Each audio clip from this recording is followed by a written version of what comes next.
Hey ladies and gentlemen, welcome back to the channel. As always, it is Nick here, back with your daily crypto news and analysis. And today we are going to be talking about Ripple and XRP, as was the vast majority of crypto and finance.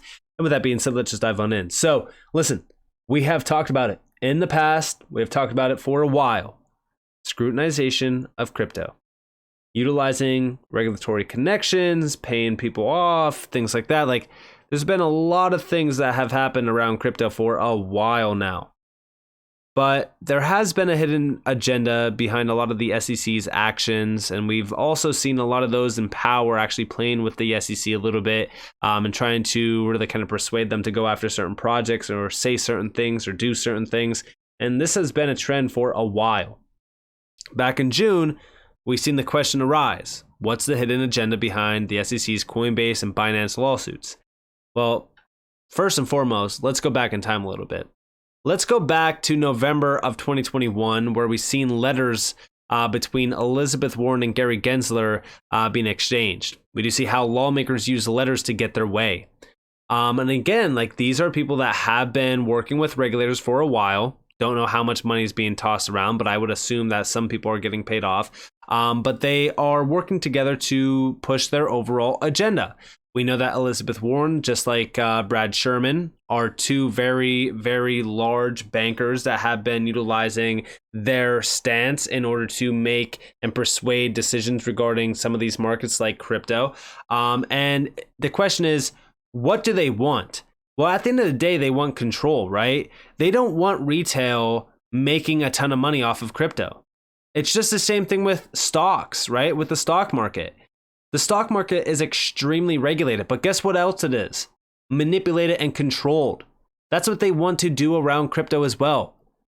Why do you think that BlackRock all of a sudden and all these incumbents and these massive institutions are now jumping on crypto?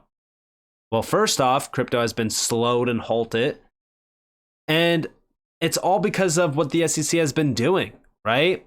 XRP is one of those tokens that have been, in my opinion, extremely suppressed for a very long time, and it's also one of the biggest threats to the traditional banking sector.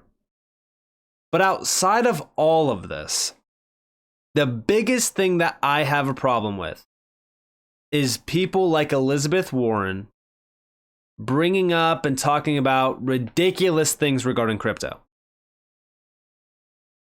We recently just seen, going back to October 10th, a Wall Street Journal article get posted. And this is Hamas militants behind Israel attack raise millions in crypto. This is absolutely ridiculous. When we look at the amount of money that was actually raised through this, it's not nearly as much as the Wall Street Journal is making out to be.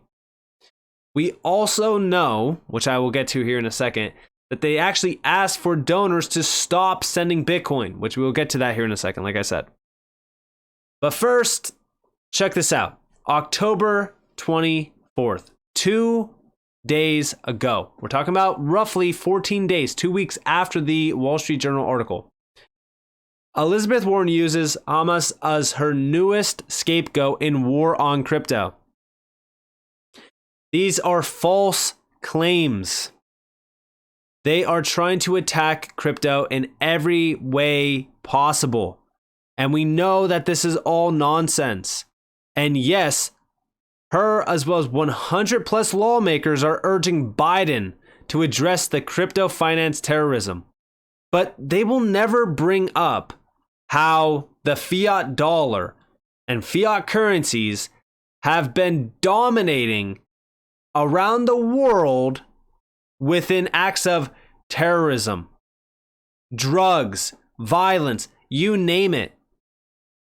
Fiat currencies have always funded illegal use of money for a very long time. And it's also funded a lot of problems that we see now today with drugs and violence. But they will never talk about that. They only talk about crypto. But what's crazy about all of this, right? For an example, here we have a few things. One, The Treasury Department has sanctioned a Hamas-linked wallet as Politico reports that crypto's role in financing Hamas activity has emerged as a hot issue for lawmakers. The sanctioned wallet has $16 in it and made its last transfer 18 months ago. That's right, $16. I mean, this is ridiculous. We will continue to take all steps necessary to deny Hamas terrorists the ability to raise and use funds to carry out atrocities and terrorize the people of Israel. This is Janet Yellen. That includes by imposing sanctions and coordinating with allies and partners to track, freeze, and seize all Hamas-related assets in their jurisdictions. But they're talking about how crypto has played this dominant role. But we actually know that's been a very, very small player around this. It's played a relatively tiny role. We actually see here that the US or the United Nations spent nearly $4.5 billion in Gaza from 2014 to 2020, including $600 million in 2020 alone, even as Hamas reportedly turned European Union-funded water pipelines into homemade rockets. And they've talked a little bit more about this, but one of the major players, the Wall Street Journal was one of them, but also Elliptic was another one that actually talked a little bit about this. Now, why is this concerning?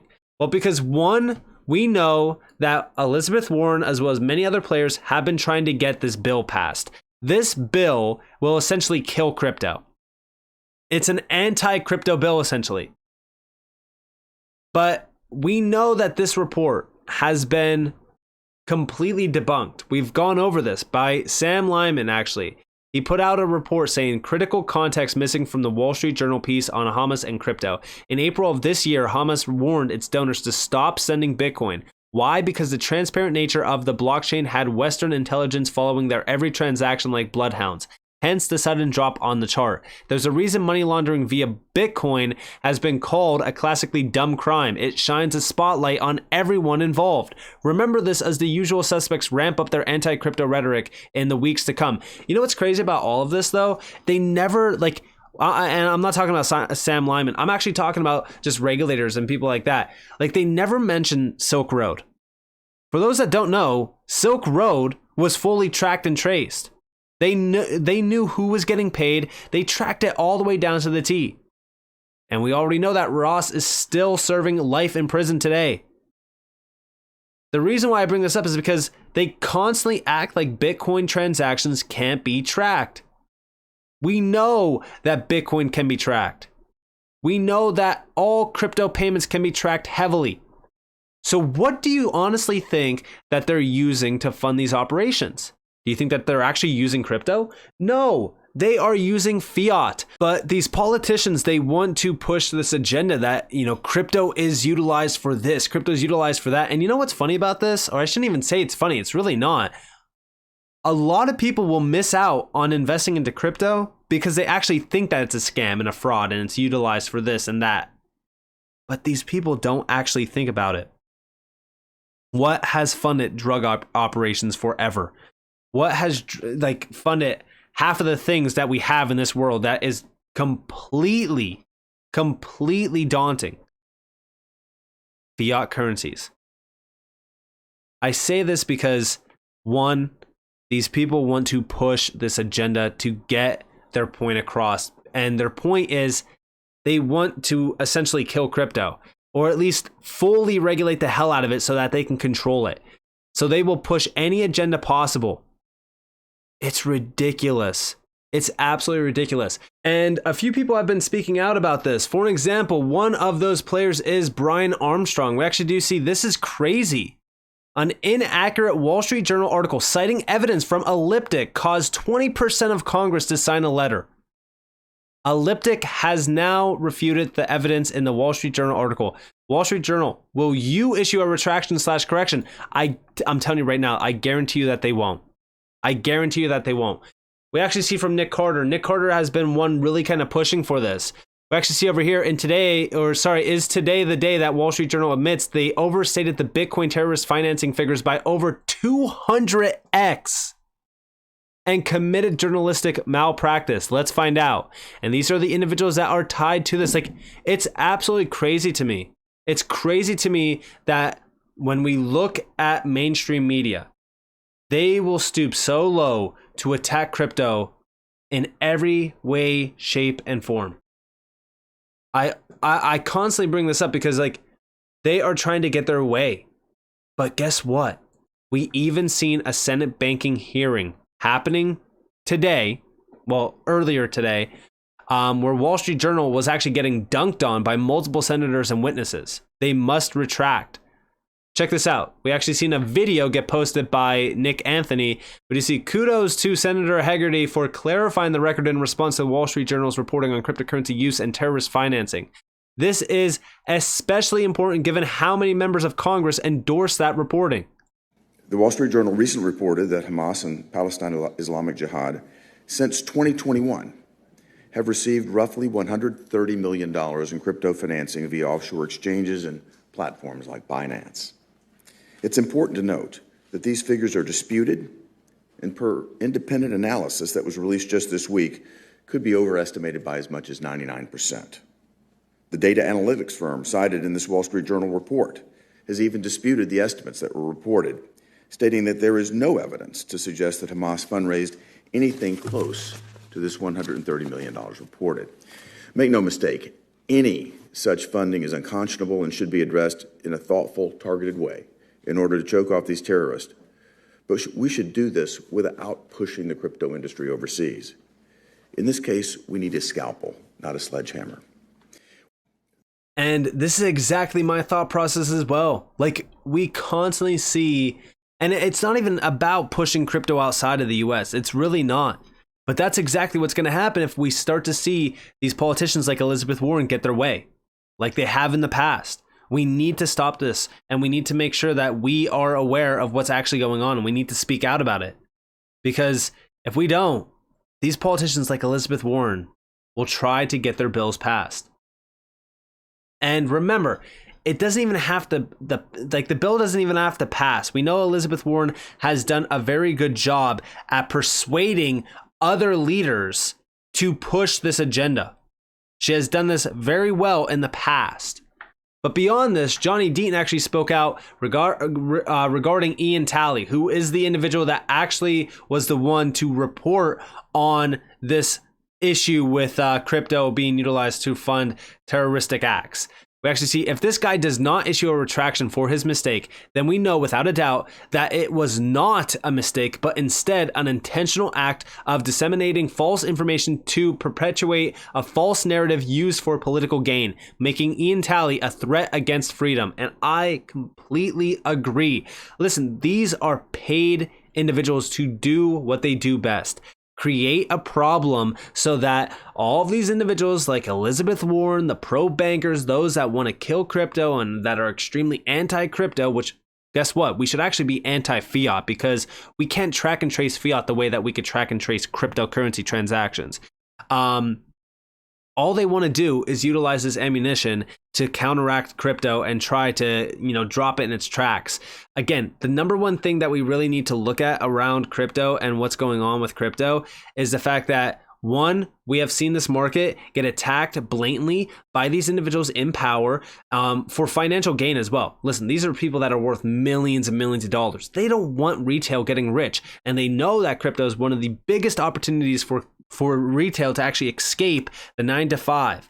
And again, on top of that, they want to control this space because they also see the value behind it. Why do you think regulators are doing what the regulators have been doing?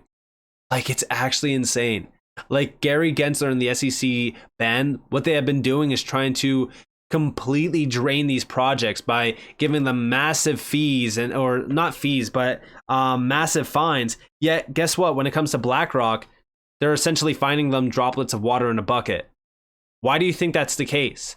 They want to make sure that the traditional players can swoop in and control the space once they pass their strict regulatory guidance. That is, again, all funded and pushed by these politicians like Elizabeth Warren or even Brad Sherman. It's ridiculous. And again, at the end of the day, what we know regarding terrorism and illicit use of funds, we know that fiat currency is the number one tool of choice for all of these terrible individuals. So with that being said, I hope that you guys enjoyed this video. If you guys did, definitely leave a like, subscribe, turn notifications on if you guys want more free content. You guys are more than welcome to follow me on Twitter and join the free Discord in the description below. And with that being said, guys, this has been Nick.